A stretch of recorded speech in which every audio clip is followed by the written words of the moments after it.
ပညာသင်တဲ့အမကကိုခရီးရွယ်ရဲ့ပညာရေးကိုဆွေးနွေးခန်းလာကိုကြားရောက်ဆွေးနွေးပေးပါတော့လူနေပညာရေးနဲ့ဆရာကြီးက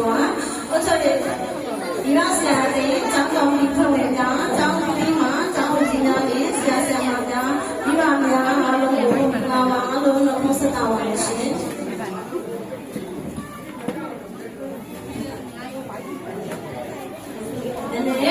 ကျင်းပတဲ့ခန်းသားလေးကတော့အမကကိုခရီးရဲ့ဖွဲ့ရဲ့2024 25ပညာသင်နှစ်ရဲ့ထူးချွန်အောင်မြင်စွာသုံးစားခဲ့တဲ့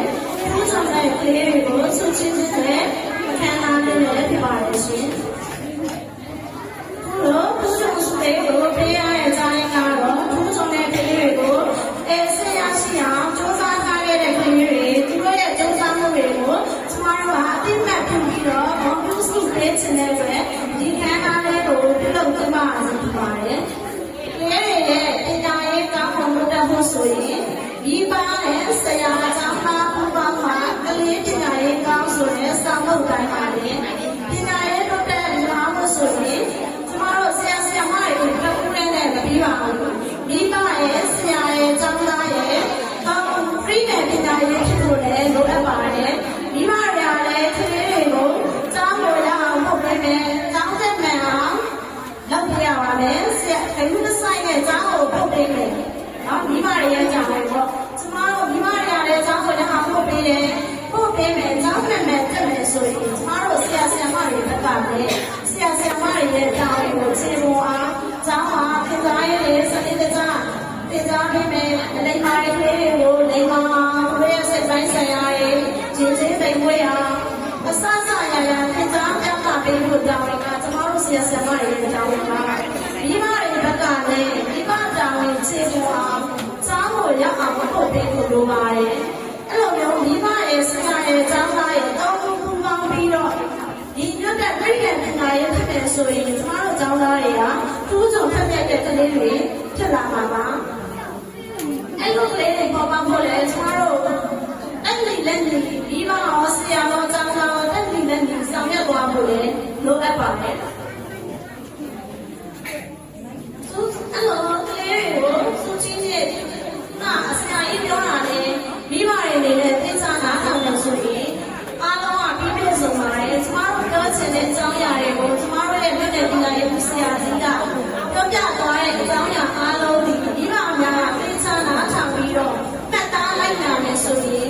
ဆရာကြီးပြောတဲ့စကားတွေအားလုံးကမှတ်သားဆရာတွေကြီးတာပဲနော်ဒီပါရတဲ့ဆရာကြီးပြောတဲ့အကြောင်းအရာကိုလည်းအကြီးကစာတက်ဖို့အကျဉ်းလို့ဆိုရင်ဒီပါအကျဉ်းရဖို့ကလည်းပါလေစာတက်ဖို့ဟုတ်လားစာတက်ဖို့လို့အကျဉ်းနဲ့အကျဉ်းရတိုင်းဆရာကြီးကပြောတယ်လေကိုယ်ကလေးရဲ့ဘဝကိုတတ်တယ်လို့ပြောလိမ့်မယ်ကဲစီအကျဉ်းနဲ့တန်းမှာအဲ့ဒီကလေးတွေကစာပေါ်တဲ့ဆောင်တဲ့စိတ်နဲ့မရဘူးဟုတ်လားဒီဆောင်တဲ့စိတ်နဲ့ခဲ့လို့ဆိုရင်ဆရာကလေးတော့မဆောင်လို့ပြောမှာအဲ့ဒီပြောတဲ့မိဘတွေလည်းအဲ့ဒါမျိုးကိုတော့ဆရာကြီးပြောလို့လည်းနားလည်ချဖို့လိုအပ်ပါတယ်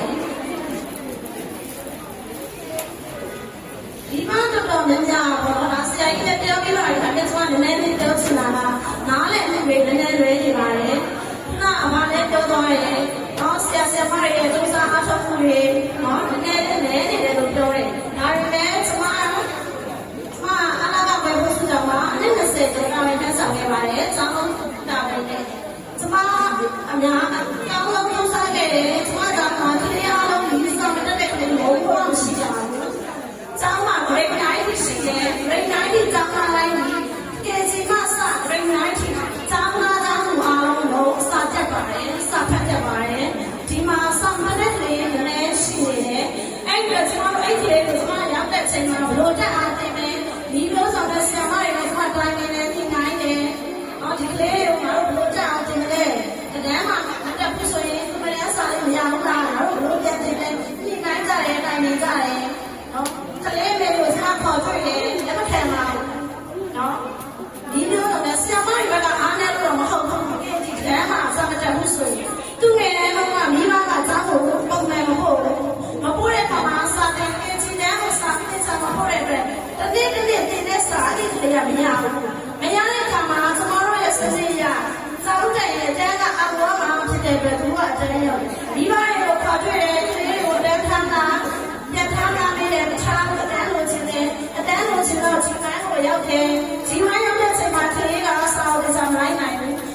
နိုင်တော့ကျွန်မရောက်တဲ့အချိန်မှာကျွန်မတန်းတွေကိုစစ်တယ်ဒီနေ့စာတွေကိုကြည့်တယ်ကလေးတွေကလည်းစာမသိဘူးနှစ်တန်းရောက်တဲ့နေရာတချို့ကလေးတွေနေရာနှစ်တန်းစာဖတ်တယ်ဒါဆိုရင်မှတ်တယ်စာတွေပြန်တင်မယ်အချိန်လေးဖက်ပြီးတော့တင်ပေးတယ်တဲချတာမဟုတ်ဘူးတကယ်တင်ပါမယ်ဒါလေးတို့လည်းဆောက်အားတဲ့ဆရာမတွေဆရာမတို့လေးတင်ပေးကျွန်မမိမနဲ့ခေါ်တည်တယ်မိမတွေကလည်းခံပါဘူးလက်ထက်တဲ့အခါကျတော့ကျွန်မတို့ဒီပညာရေးကိုရှင်းဆက်ပြီးတော့ကလေးကိုကျွန်မဘယ်လိုလဲရအောင်လုပ်ပေးမယ်ဆိုတော့ကျွန်မဒီပဲစလေးတောက်ဆုံးပါတယ်ကျွန်မဒီမျိုးစုံဒီတောင်းရမှာတောင်းပါတယ်ဘယ်လိုလဲလုပ်ရင်တောင်းမလဲလက်စာလေးတင်ပေးမယ်သူလည်းစာလေးတင်ပေးမယ်မြတ်သုံးတဲ့မှာမရဘူးလားဆိုရင်လက်တန်းစာကလေးကလက်တန်းစာလေးနိုင်တယ်လက်စာကိုတက်တင်မယ်ဒီတန်းလို့ဘယ်လိုလဲတင်ပေးမယ်ဘလို့မှလက်ခံစားတယ်ကျွန်တော်တို့ဘလို့မှကျွန်မလုံးလို့မရတဲ့အခြေအနေတွေရှိနေပါတယ်နောက်တစ်ခါကျောင်းသားတွေကကျောင်းတက်နေတယ်မိကသမီးကလည်းဒီမှာကျောင်းသားကကျွန်မကိုယ်တိုင်လည်းအိမ်ထဲရောက်လိုက်ခေါ်တဲ့အခြေအနေတွေရှိတယ်ကျောင်းသားတွေလိုက်ခေါ်ခိုင်းတယ်ကျွန်မရက်ကအုပ်ချုပ်ရေးမှလည်းဆက်ဖတ်လိုက်ခေါ်ခိုင်းတယ်ကျောင်းကိုရောက်တော့ရောက်ဖို့ပေးပါရောက်ခေါ်ရင်နောက်ဆုံးအချို့ပြီးတော့ကျွန်တော်ပြောတယ်ဒီလောက်တော့ကျောင်းတော့ကျောင်းတက်အိမ်ဆိုင်လိုက်ခေါ်နေတယ်ဒါဆိုရင်ကျောင်းထွက်နေတယ်အဲ့လိုအခြေအနေတွေရှိတဲ့အခါမှာကျွန်မတို့အတွက်အခက်အခဲတွေအများကြီးရှိပါတယ်အဲ့ဒီအမှာတော့ဆိုတော့ပညာရေးအားနည်းတယ်လို့ပြောရတယ်နောက်ခဲ့ပါပါမယ်ကျွန်မရောက်မှာတော့ကျွန်မအများကြီးစိတ်အားလုံးပါဝိအားကိုကျွန်မဖြစ်ပြီးတော့